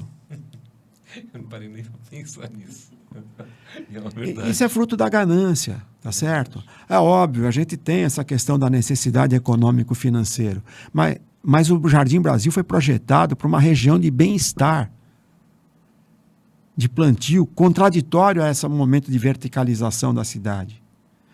Então, dizer o que fazer, por exemplo, hoje, recompor essa história na cidade, eu quero crer que o que vai acontecer e o que já está acontecendo, que num evento sobre o centenário da verticalização de São Paulo, em 24 nós fizemos, eu comentei, nós vamos assistir à demolição de prédios, de edifícios verticais, porque já não se tem mais espaço. O que está acontecendo, por exemplo? Na verdade, nós tivemos de um processo de desmembramento territorial, um terreno de 1.000 metros virou não sei quantos, agora para um processo de remembramento, porque eu quero verticalizar. Porque hoje o grande barato eu tenho que verticalizar até onde não é necessário verticalizar. E o grande boom da história, muitas vezes, acontece, a cidade está violenta, precisamos verticalizar. Verticalizamos por conta de nos defendermos da violência e, na verdade, nós não evitamos. Está cada vez maior. Está cada vez maior. Então, a Zona Norte tem que partir para um processo de consciência das pessoas que aqui moram, aqui vivem, aqui se estabelecem e aqui querem principalmente comercializar ou preparar para imóveis, do que seria isso se nós tivéssemos, na verdade, um processo em que a gente olha, tem que ter um olhar para. Se nós olharmos só para aquilo que eu posso construir e vender, nós vamos continuar com a situação difícil. Esse seria o ponto a melhorar. Eu quero crer que sim. Eu acho que aprimorar a consciência, aprimorar a consciência. Mas nós temos um item da prefeitura, que é a outorga onerosa, tá certo? Que te favorece a construir mais, a verticalizar mais. Sem citar nomes, aqui tem um prédio aqui que, na região onde eu moro aqui, que é o seguinte: construíram N andares, não tem uma garagem. Para onde vão essas? Não tem garagem na região. Vai para a rua? Vai ficar onde? Vai aumentar. Já está violento, vai ficar mais. Então, nós temos o quê? Tanto é que quando ocorreu esse evento do centenário da verticalização, porque o centenário da verticalização em São Paulo começa com a Revolução de 24. O prédio Sampaio Moreira, que se inaugura em 24, o Martinelli, que começa em 24 e se conclui em 29. Até então, nós só tínhamos o prédio da família Guindy na Rua Direita, que eram 7 andares, que é o primeiro prédio construído em concreto armado. Não se tinha construído em concreto armado na cidade ainda. Então, veja que nós temos uma verticalização de 100 anos. Olha o que está, nós já estamos derrubando o prédio aqui na Voluntários da Pátria. Derrubaram prédios para construírem outros. Aquilo que eu falei lá atrás, há 2, 3 anos, está acontecendo. Dá uma descida ali no centro de São Paulo, né? Então, por exemplo, esse é um ponto. Agora, é óbvio, nós precisamos de muitos pontos que envolvem, por exemplo, a questão da saúde pública, a questão do lazer, espaços verdes, né? Hoje o pessoal tem uma consciência maior, mas se deixou de lado, né, essa história toda. Que nem, por exemplo, quando você falou da questão da ponte, do trenzinho da Cantareira, né? Pô, eu assisti tudo isso, era tudo ali. Contei para vocês, o trenzinho da Cantareira que vinha do Parque Dom Pedro, ladeava ali a penitenciária, entre as jabuticabeiras que ainda estão lá, os trilhos devem estar lá ainda, que depois cortava a Avenida do Drummond Vilares, que é para Santana, e Santana para Cumbica, né? Olha isso. A estação do metrô aqui, o Carandiru, ela se chamava Estação do Areal, cujo garoto, falando de música, constituiu uma valsa chamada Luar do Areal. A Zona Norte tem músicas. Garoto fez Luar da Vila Mazei. Tem um choro chamado Tucuruvi, cantado pela Isaurinha Garcia. A Zona Norte desconhece essas coisas. Então, a Zona Norte é importante até que decantada na história e na música brasileira. Olha isso. E os lugares, as coisas que o senhor gosta? Aqui? Que o senhor gosta? Olha, eu gostava dos campos de futebol do Jardim Brasil, que não tem mais. Gostava dos campos de futebol da Vila Sabrina, né? Não, por exemplo, nós tivemos no Edu Chaves, né, pertinho ali, a Vera Cruz, cinematográfica. Eu ia lá buscar restos de filmes. Quiçá a gente encontrava uma fita que tinha uma cena do nu feminino, né? A garotada ficava feliz, né? Para colocar naqueles tubinhos, né? Sim. Que o pessoal vendia no campo de futebol. Eu lembro desses. Aí, tá vendo? É verdade, eu lembro. E a gente pegava, tirava a foto que o homem tirava no campo de futebol e depois a gente colocava o resto dos filmes. Ó. Bom, então assim, tem muitas coisas. Mas né? o senhor falou, agora o professor falou de tempos atrás. Sim. Hoje. O senhor não gosta de nada na Zona Norte hoje? Não, eu tenho certeza que não, sim. muito que sim. Eu acho que a Zona Norte hoje tem bons pontos de gastronomia. Nós temos aí bons espaços, né, embora fechados, né, de lazer, como shopping, Center Norte, vai para aí afora. A Zona Norte é muito grande, né, entendeu? Então, a Zona Norte não é só um pequeno espaço. Claro. Nós temos que olhar de uma Zona Norte que vai até Pirituba, né? Então, conclusão. Então, por exemplo, tem muitos pontos históricos. Eu já tenho falado para o Fábio, né, que essas questões que envolvem, eu gosto muito da história da Zona Norte, tem muita coisa a ser desvendada, que nem eu comentei agora. É verdade. Então, assim, tem pontos gastronômicos que eu gosto, sem ser até citando nenhum, mas é uma das questões que eu gostaria de ver discutido, né, que já conversei com alguns amigos, inclusive sobre a questão da casa que era a Casa dos Fidalgos, que foi demolida para construir a subprefeitura. Ali tinham vitrais belgas. Devem ter publicações guardadas ainda que falam dessa casa. Uma coisa, por exemplo, vocês têm ideia quantos cinemas nós tínhamos aqui na Zona Norte de bairro? Devia ter inúmeros, né? Por exemplo, vocês têm conhecimento onde era a maior sala de cinema de projeção da América Latina? Eu acho que a Vidala deve saber. A maior sala de cinema da América Latina estava no Tucuruvi. Aí, ó. Chamado Zona Norte é a capital do mundo. Irmão. Chamado Cine Valparaíso, que foi o Carrefour e agora é um supermercado. Trimais. E ali estava a maior sala de cinema da América Latina. Caramba. Eu acho que a Maurício citou algo parecido, né? A Maurício citou isso pra gente. Realmente, eu não tinha feito essa... Agora, professor, como construir o futuro sem destruir o passado? Esse é o gap, eu acho. Eu acho que nós temos que desenvolver uma consciência da importância desse passado. Porque na medida em que nós fazemos um processo de apagamento, nós quebramos a nossa identidade. Veja bem, todo o trabalho que vocês desenvolvem, já conversamos com o Fábio é um entusiasta. Eu gosto disso. Por quê? Porque, na verdade, é o seguinte, isso é preservar a identidade. Nós estamos dando, na verdade, é o seguinte, existe uma tentativa de liquidificar a identidade brasileira como uma coisa universal.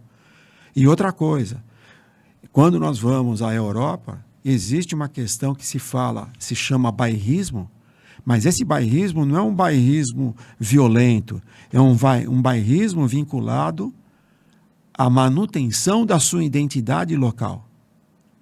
Então, uma das questões centrais é nós desenvolvermos uma consciência da preservação histórica. A tentativa que existe hoje é de um apagamento da história local, da história regional, da história estadual, da história ampla brasileira. Ou seja, o que está acontecendo com a nossa cultura musical? Sim. Existe um apagamento, ou seja, você tem uma liquidificação. Nós somos obrigados a engolir algo que, por exemplo, destrói a nossa cultura. Agora, nós temos que desenvolver um processo. De que maneira? O caminho é a educação. O caminho é a educação. E quando nós falamos de educação, eu escrevi um artigo para a USP e transformei num artigo do capítulo de um livro que saiu publicado agora recentemente. Era um artigo interno na Faculdade de Educação e transformei num artigo, que é escolarização e educação. São duas coisas distintas. Quando nós falamos de escolarização, nós estamos falando de alguma coisa que acontece dentro do ambiente escolar. Quando nós estamos falando de educação, nós estamos falando de um processo muito mais amplo, tá certo? De um processo muito mais amplo, onde a primeira escola é a educação familiar, que vai se processar com outras construções educativas no meio social, uma visita cultural, um passeio, uma brincadeira, Várias outras influências. brincar de carrinho de rolemã, né?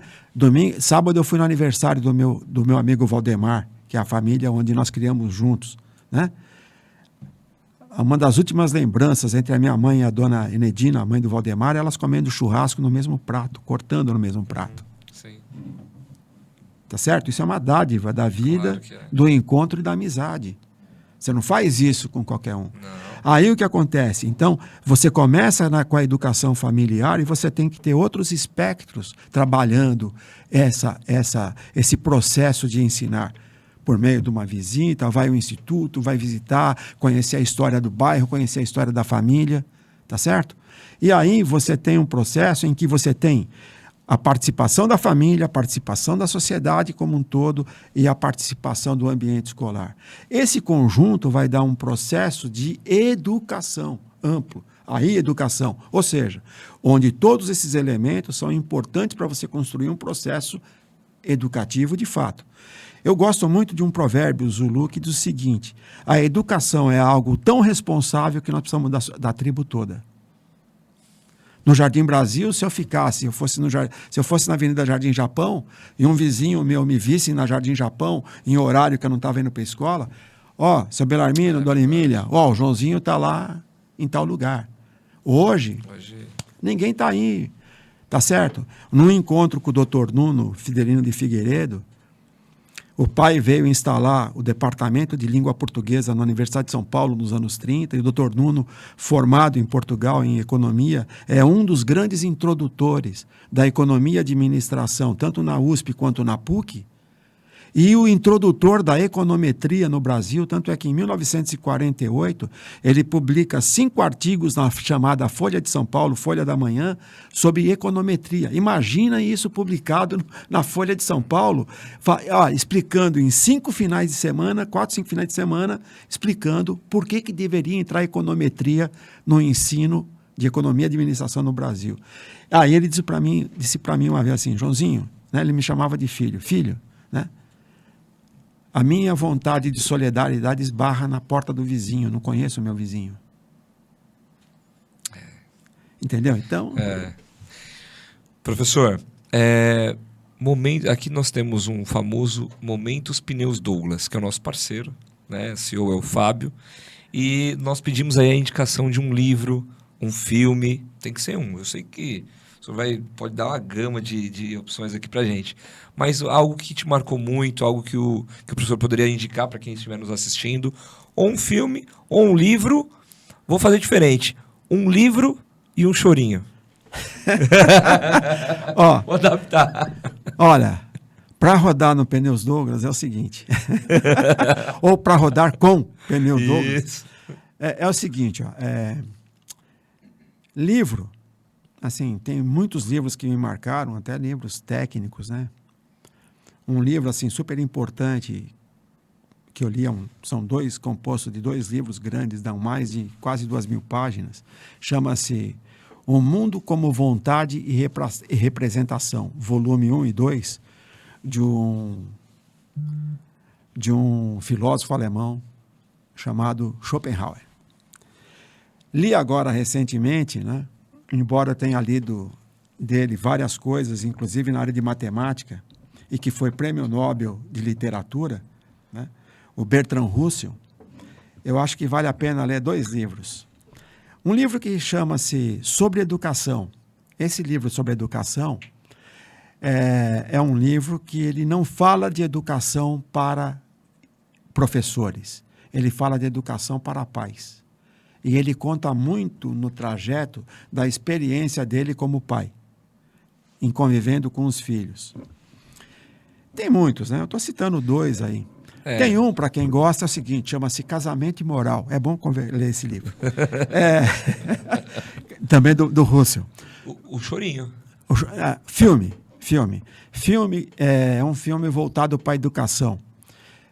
Chama-se O Preço do Desafio. O Preço do Desafio, ele é um filme que mostra a persistência de um professor, não passando pelos bancos da formação de professores, mas ele pega um grupo de alunos de uma escola americana, onde tem vários alunos rebeldes, e ele faz com que esse pessoal seja assim fortemente envolvido com a aprendizagem de matemática. Chama-se O Preço do Desafio. Aí fica já pra gente colocar aqui no rodapé. Chorinho. Tem vários. Inclusive, tem um que se chama Tributo a João Tomás. Olha aí! Já foi homenageado em música. Mas Chorinho, dentre os muitos que eu gosto, eu vou citar um que eu compus junto com o Canhotinho, do Demônios da Garoa. Olha. Primeiro porque o título é um título bonito, chama-se Franciscos. Esse Franciscos exatamente com S, Franciscos com S, porque ele traz uma homenagem a 3 Franciscos e a muitos outros que ali podem estar homenageados, que é São Francisco de Assis, Francisco Cândido Xavier e o Francisco, pai do Canhotinho. Um domingo à tarde, eu fui visitá-lo e aí, tanto é que ele a gente se falou a semana passada. E aí ele falou, acabei de fazer uma composição aqui, pegou o violão, tocou e tinha composto uma parte da letra. Aí ele falou, você termina? Aí eu peguei e terminei. E aí a letra é um choro-canção. Em geral, o choro é instrumental, mas tem a vertente dos choros com letra, né? E aí, então, a letra dele é mais ou menos assim. Vem lá do céu esta canção, abençoar o seu coração. E os franciscos vêm com Jesus, trazendo paz e derramando luz. É Francisco de Assis, é Francisco Xavier. Peregrinos do amor, esperança e fé. São espíritos de paz, são espíritos de luz, são caminhos do amor, anjos do Senhor. Que isso, hein? Não, peraí. Bom, eu nem sabia desse dom também, né? Está gravado no disco do Demônios da Garoa, 60 anos ao vivo. Você vê? Como é que o indivíduo não pode ser feliz? Né? Eu tenho momentos de atribulação, né? Mas uma coisa interessante, turbulência não derruba avião, quem derruba avião é o piloto. Essa frase vai pro corte, não tenho dúvida. Professor, a gente está caminhando aqui para o final. Depois eu vou te passar a palavra também para suas considerações finais. Além do aprendizado gigantesco, também quero aqui agradecer demais, mas vou fazer a visita lá para o Instituto Histórico. Claro, vai ser um prazer. Quero já pedir a ajuda para o meu amigo Abdala, pelo menos uns 2 cafés ou almoço. Eu quero saber mais. Não, quando o professor fala sobre a questão dessa questão histórica, né, dos lugares, o porquê você está, de onde você veio, para onde você vai, eu tenho um projeto que eu gostaria de iniciar lá no Jardim Brasil justamente disso. E eu tenho dificuldade de encontrar pessoas que tenham esse lastro histórico do bairro, da região ali. E que falam com tamanho conhecimento visceral. Eu queria muito bater um papo depois sobre isso também, porque eu acho que é esse legado de ouvir, passar e ajudar a contribuir e deixar esse legado para outros mais, né? E caminhando para essa última pergunta, não é nenhuma pergunta, é um desafio para o professor. Queria que o professor olhasse para aquela câmera ali e como se por trás da câmera estivesse os seus pais. E o professor desse uma mensagem para eles de como está, como presidente, não como presidente, mas como pessoa hoje, que no seu melhor momento, mas também refletindo aí dos melhores momentos que vocês tiveram juntos. Sabe que você mexeu com uma coisa perigosa, né? Você quer fazer eu me emocionar, eu me emociono, mas eu escrevi na minha tese, na minha dissertação de mestrado e também reproduzi na minha tese de doutorado, uma frase para os dois, que é para a avó Milok e o avô Belarmino, a minha gratidão por tudo que eles não tiveram, mas por tudo que eles me deram. É suficiente? É suficiente. Isso contrapõe algumas pessoas que, por exemplo, olham para algumas questões que não é olhar o ser humano, mas é olhar a questão material se sobrepondo a isso. Então, é por isso que essa frase foi constituída, que é por tudo que eles não tiveram, mas por tudo que eles me deram. Não é pouco, é muito. E era a casa simples no Jardim Brasil, era a casa simples do Cambuci. Eu nasci num porão. E hoje eu viajei o mundo. Então, o que eu posso querer? Tem uma outra frase, que também está na minha tese, que a maior ou melhor obra de um homem não é a que ele diz que fez, faz ou fará, mas é aquela que está na alma dos que o cercam presencialmente ou espiritualmente. Entendeu? Então, são essas vertentes de agradecimento que daqui a gente não leva a nada. E o que nós pudermos compartilhar é extremamente importante. Eu vou dizer uma coisa, por mais que às vezes, e essas questões que envolvem, eu vejo você, o Fábio, o Gabriel e outras pessoas próximas de mim com esse desejo de fazer para o próximo, que isso é um ataque violento contra aqueles que não têm esse sentimento de doação. Tá certo? Então, eu descobri ao longo da trajetória que ao você praticar o bem, você ofende aqueles que não querem praticar. É verdade. Professor, parece que não, mas já chegamos em 1h40. Tá brincando? Desculpa. Papo maravilhoso, gostoso mesmo de ter aqui. Me fez viajar no tempo, né? No tempo e nas possibilidades. Me fez ter contato com meus avós. Meu avô que era peixeiro ali na Avenida Sanatório, né? Na feira. Nessa época aí tinha como que é o nome dele lá? A dupla sertaneja Christian Ralph. Christian Ralph. O Christian Ralph gravou músicas do Faísca. Sim. Gravaram música, uma das maiores sucessos do Christian Ralph. Iam para lá, né? Sim. Por exemplo, você falou da Sanatório. Que bairro é a Avenida Sanatório? Ali para mim é Jardim Brasil. Não, é Jardim Modelo. Jardim Modelo. Algumas correspondências ainda chegam, Jardim Modelo ainda chegam. Professor, queria te passar a palavra para suas considerações finais, mas te agradecer muito pela sua presença e por compartilhar desse tempo conosco. Não, que é isso. Eu que agradeço e tal. Ao Fábio, ao Gabriel, né? Gabriel que disse que foi meu aluno jovem há mais de 40 anos, né? Ao Fábio também, um grande respeito. Conheci o Fábio pelo intermédio do Gabriel. Quer dizer, conhecia Pneus Douglas, mas não tinha contato com o Fábio. Então, agradecer ao Gabriel, ao Fábio, a você, e sempre à disposição. Claro, é importante estar trocando essas ideias, né? E principalmente falar de coisas que nos agradam muito, né? Então, e falar da Zona Norte, para mim, é uma alegria muito grande, porque eu vou contar para você uma coisa, né? Acho que eu já contei. Em várias das minhas viagens, não todas, mas em várias das minhas viagens pelo Brasil, que eu fui lecionar, né, curso de formação de professores, né, ou viagens internacionais, que eu levava uma mala pequenininha para ir e voltar.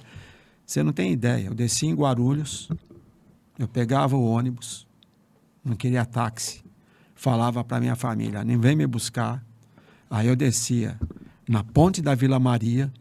Quantas vezes eu não joguei ali no campo do Flamengo, no Maria Zélia, sim. Né? Eu descia na ponte da Vila Maria, atravessava a ponte, subia, ia para a avenida, pegava o ônibus para eu poder ir visitando, né? Revendo, né? Entendeu? Então, isso foram inúmeras vezes, foram várias vezes. Legal. Então, é o seguinte, então poder falar dessas coisas e tal, desses vários momentos da minha vida e compartilhar com vocês, isso é uma alegria muito grande. E só para você ter uma ideia, né? Quer dizer, eu me efetivei como professor, eu fiz vários concursos de matemática para a rede estadual, porque tudo que tinha concurso eu participava. E eu escolhi lecionar no Eurípides de Castro e escolhi no de baixo, no... Veridiana, não. Não, Veridiana é lá na Vila Medeiros, né? No da Carlos dos Santos, né? Da Carlos dos Santos, mais embaixo. Jesus. Mas tudo bem. O senhor escolheu lecionar nessas duas... E aí eu tinha que assumir, porque eu tinha que pegar o certificado de aprovação, e eu escolhi essas escolas. E aí, nesse momento, foram várias, né? Eu tive amigos que foi diretores nas duas escolas, né? Eu não estudei no Eurípides de Castro, Sim. quando ainda era grupo escolar, o segundo grupo escolar do Jardim Brasil. E aí, então, o pessoal ficava todo contente, né? Não, você tem que assumir, você tem que assumir. Eu falei, pessoal, estou aqui do lado, na esquina, né? Uhum. Mas, assim, de ver a alegria da comunidade, né? Da comunidade, daquele grupamento de pessoas, ao saber, né, que eu tinha aprovado e que eu desejava que eu fosse lecionar. Mas eu estava lecionando na universidade, estava nos colégios, né? Em que eu tinha sociedade, e tenho ainda. Então, assim, é uma coisa muito incrível, muito gostosa, e tudo aquilo que nós pudéssemos fazer, né? E nós já fizemos muitas coisas lá na região, com vários amigos lá que ainda moram no bairro, né? Só para você ter uma ideia, tem um alfaiate lá, o seu Aurélio, que morava na rua de casa. Ele tinha uma deficiência física por paralisia, né? Em uma das pernas. E aí o Vande, que gostava de futebol, também morava ali. E o seu Aurélio fazia as calças, né? Naquela época era coisa de alfaiate, né? Então, hoje você tem calça rasgada e a minha mãe falava, cuidado para não rasgar a calça, né? Você vai estragar. Aí tinha o seu Antônio, que era onde era a sede, na loja do seu Antônio, do alfaiate Antônio. Os sobrinhos estão lá ainda. Atrás era a sede do Nacional e do Estrela do Jardim Brasil, time de futebol. E aí eu cheguei para o Vande um dia e falei, Vande, você tem ideia que eu guardo 2 paletós de veludo, um bordô e um verde musgo, só para ter a lembrança do seu pai, o seu Aurélio? Olha isso. Né? Que foram alfaiates. E na padaria do Jardim Brasil tinha um outro grande alfaiate, o Salazar, mas ele era árbitro de futebol da região, severo, né? Gostava, entendeu? Então, a região ali era recheada, né? De coisas interessantes para todo mundo. Ou seja, eu quero crer que ali nós tivemos grandes momentos de felicidade. Então, poder compartilhar tudo isso é uma alegria muito grande. Desculpa me alongar. Não, que isso, uma felicidade, professor. E deixar aqui uma mensagem também. O Fábio compartilhou comigo esses dias que foi tomar café na padaria do Jardim Brasil e ficou feliz assim, pelo atendimento e pela estrutura lá na Jardim Japão com a Paulino de Brito. Se estruturou novamente a padaria e foi atendida por um robô. Né? Eu também fiquei impressionado. O robô chegou lá me trazendo. Eu falei, não, que isso? Bem, sabe que é Meu Deus. Sabe que é o seguinte, na Paulino de Brito teve a delegacia do Jardim Brasil. Né? Era na Paulino de Brito? Então, hoje não dá para ter uma delegacia ali, não. Era uma casa, mas, pô, era... Sim. Outros tempos. Pessoal, esse foi mais um podcast. Mais um não, esse foi o podcast da Zona Norte Paulistana, o ZeniCast.